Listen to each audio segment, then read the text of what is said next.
আসসালামু আলাইকুম সবাই কেমন আছেন? নতুন আরও একটা ভিডিও নিয়ে চলে আসলাম আপনাদের মাঝে। তো এখানে হচ্ছে আমি সকালবেলা নাস্তা করব এখন। তো নাস্তার জন্য আমি এখানে সবজি ভাজি আর পরোটা বানাইছি।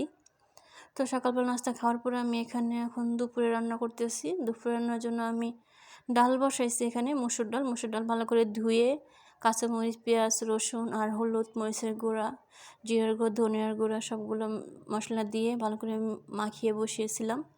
তো এখানে বলক এসে গেছে, তারপরে ডালটা ফুটেও গেছে। তো এখানে আমি ঘুটে দিয়েছি ডাল উটনি দিয়ে, তারপরে জলপাই দিয়ে দিলাম। তো জলপাই করে একটু সিদ্ধ হতে দিব এখন। জলপাই সিদ্ধ হওয়ার পরে নামিয়ে নিব ডালটা। তারপরে এখানে হচ্ছে আমি পেঁপে ভাজি করে নিয়েছি। পেঁপে ভাজি হচ্ছে সবাই করতে পারে, এই জন্য আর পেঁপে ভাজি ভিডিও করি নাই।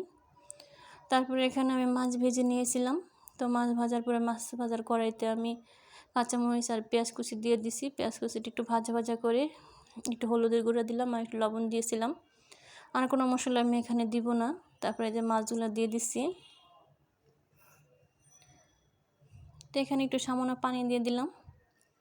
পানি দিয়ে এখন ভালো করে মিশিয়ে নিব। তারপরে বলক আসা অবধি অপেক্ষা করব। তো যারা ভিডিওটি দেখতেছেন, যদি একটু ভালো লেগে থাকে অবশ্যই এটা লাইক দিয়ে দিবেন আর চ্যানেলটি সাবস্ক্রাইব করে আমার পাশে থেকে যাবেন।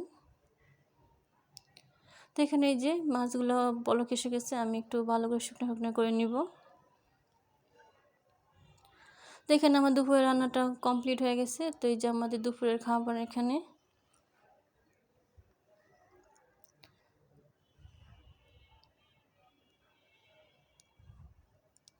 আর এটা হচ্ছে সন্ধ্যাবেলা আমি কলা দিয়ে পিঠা বানাবো। তো কলা ছিলে নিয়েছি। তো এখানে কলা ছিলার পরে আমি গোলাটা তৈরি করে নিয়েছি। চালের গুঁড়া, আটা আর চিনি, লবণ, একটা ডিম সব কিছু মিশিয়ে তৈরি করে নিয়েছি এটা। তো এখন কড়াইতে তেল গরম করে আমি চামচ দিয়ে হচ্ছে পিঠাটা দিয়ে দিলাম।